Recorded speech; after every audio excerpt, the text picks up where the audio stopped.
Hello दोस्तों, स्वागत है आपका आज की एक और नई वीडियो में। आज हम लेकर के आए हैं सामान्य हिंदी यानी हिंदी व्याकरण से टॉप 40 क्वेश्चंस जो कि आपकी प्रत्येक परीक्षा के लिए बहुत ही ज़्यादा महत्वपूर्ण हैं।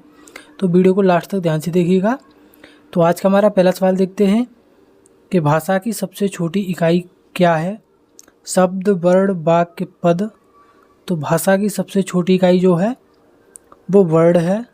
ऑप्शन बी सही जवाब रहेगा। अगला सवाल है कि हिंदी वर्णमाला में कुल कितने वर्ण होते हैं? 48, 50, 52 या 54। सही जवाब है ऑप्शन सी, हिंदी वर्णमाला में कुल 52 वर्ण होते हैं। अगला सवाल है कि हिंदी में स्वरों की संख्या कितनी है? सही जवाब है ऑप्शन बी, हिंदी में स्वरों की संख्या 11 है। हमारा अगला सवाल है कि हिंदी में व्यंजनों की संख्या कितनी है? इसका जवाब आपको कमेंट करना है। चलिए अगला सवाल देखते हैं कि अ किस प्रकार का स्वर है? तो अ जो है वो एक हर्ष स्वर है। तो यहाँ पे ऑप्शन बी सही जवाब रहेगा। अगला सवाल देखते हैं कि छ क्या है? यानी जो छ है वो एक संयुक्त व्यंजन है। तो यहाँ पे ऑप्शन बी सही जवाब रहेगा। याद रखिएगा जो छ शब्द है वो हिंदी के दो शब्दों से वर्डों से मिलकर के बना है। पहला है क और दूसरा है स। इन दोनों को मिला करके छ शब्द बनता है, इसलिए इसे संयुक्त व्यंजन कहा जाता है। अगला सवाल देखते हैं कि हिंदी किस लिपि में लिखी जाती है? सही जवाब है ऑप्शन सी, देवनागरी लिपि। अगला सवाल है कि राम ने फल खाया वाक्य में ने क्या है?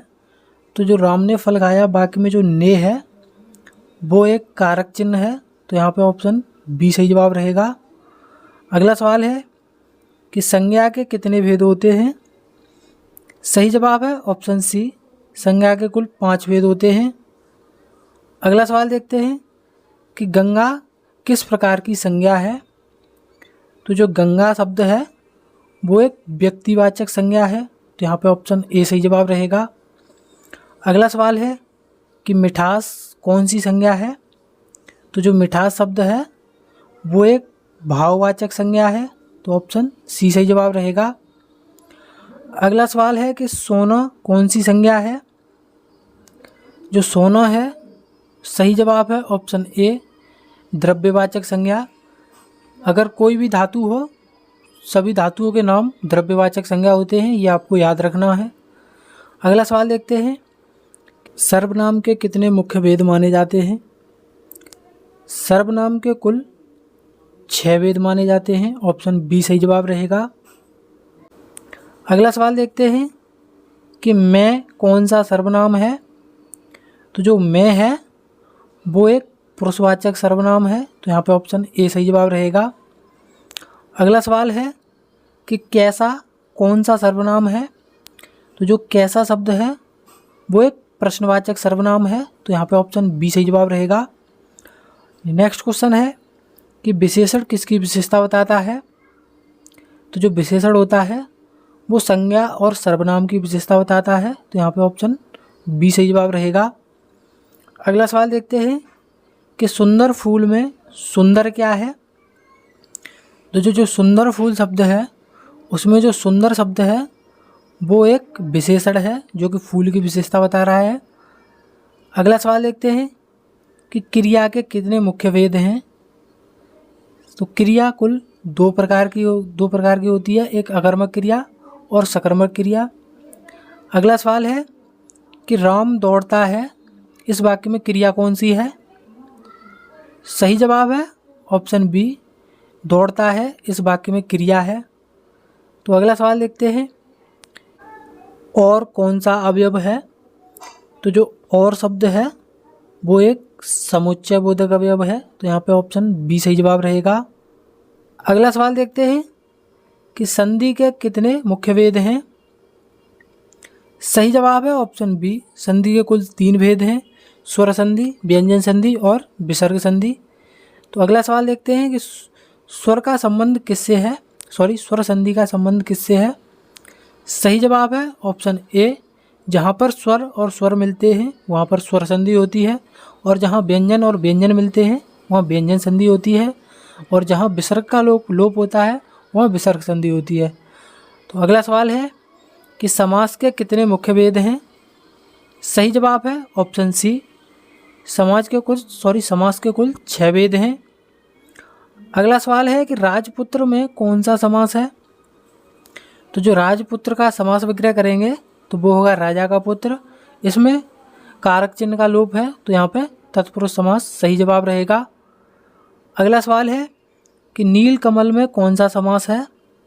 तो जो नील कमल शब्द है इसमें कर्मधारय समास है, जिसका अर्थ है नीला कमल, जिसमें नीला विशेषता है और कमल जो है वो प्रधान पद है। जिन शब्दों में पहला पद विशेषण तथा दूसरा पद प्रधान हो वह कर्मधारय समास होता है। अगला सवाल है कि उपसर्ग कहाँ जुड़ता है? तो जो उपसर्ग शब्द होता है वो किसी शब्द के शुरुआत में जुड़ता है, यानी प्रारंभ में, तो ऑप्शन बी सी सही जवाब रहेगा। अगला सवाल है कि प्रत्यय कहाँ जुड़ता है? तो जो प्रत्यय शब्द होते हैं वो किसी शब्द के अंत में जुड़ते हैं, तो यहाँ पे ऑप्शन सी सही जवाब रहेगा। नेक्स्ट क्वेश्चन है कि बेईमान में उपसर्ग कौन सा है? तो जो बेईमान शब्द है इसमें ऑप्शन बी सही जवाब रहेगा। इसमें बे जो है वो एक उपसर्ग है। अगला सवाल देखते हैं कि मानवता में प्रत्यय कौन सा है? तो जो मानवता शब्द है उसमें जो प्रत्यय है वो सही जवाब है ऑप्शन सी, जो ता है वो प्रत्यय है। अगला सवाल देखते हैं कि संधि का शाब्दिक अर्थ क्या है? तो जो संधि का जो शाब्दिक अर्थ है वो मेल होता है, तो यहाँ पे ऑप्शन बी सही जवाब रहेगा। अगला सवाल है कि शब्द और प्रत्यय के मेल से बनने वाली प्रक्रिया क्या कहलाती है? तो जो शब्द और प्रत्यय के मेल से बनने वाली प्रक्रिया जो कहलाती है वो प्रत्यय योग कहलाती है, तो यहाँ पे ऑप्शन डी सही जवाब रहेगा। अगला सवाल है कि समास का शाब्दिक अर्थ क्या है? जो समास है उसका शाब्दिक अर्थ है संक्षेप, तो यहाँ पे ऑप्शन बी सही जवाब रहेगा। अगला सवाल है कि उपसर्ग किस भाषा का शब्द है? सही जवाब है ऑप्शन ए, उपसर्ग संस्कृत भाषा का शब्द है। हमारा अगला सवाल है कि कवि का स्त्रीलिंग क्या है? तो जो कवि है उसका स्त्रीलिंग कवित्री है, ऑप्शन सी सही जवाब रहेगा। ये वाली कवित्री जो लिखी है इसकी वर्तनी गलत है, इसीलिए आप कवित्री शब्द की वर्तनी हमेशा याद रखें, ये भी एग्जाम में पूछी जाती है। चलिए अगला सवाल है कि अनपढ़ में कौन सा उपसर्ग है? तो जो अनपढ़ शब्द है उसमें अन जो है वो उपसर्ग है। अगला सवाल देखते हैं कि लिखावट में प्रत्यय कौन सा है? तो जो लिखावट शब्द है उसमें जो प्रत्यय है वो वट है, तो यहाँ पे ऑप्शन सी सही जवाब रहेगा।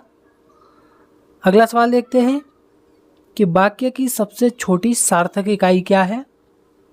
तो वाक्य की सबसे छोटी सार्थक इकाई पद है, तो ऑप्शन सी सही जवाब रहेगा।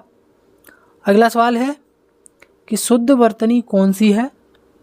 तो जो निम्नलिखित में से जो शुद्ध वर्तनी है वो ऑप्शन बी वाली है। ये तीनों की तीनों गलत हैं। आशीर्वाद शब्द की वर्तनी ऑप्शन बी ये वाली है। तो अगला सवाल है कि विद्यार्थी का स्त्रीलिंग क्या होगा?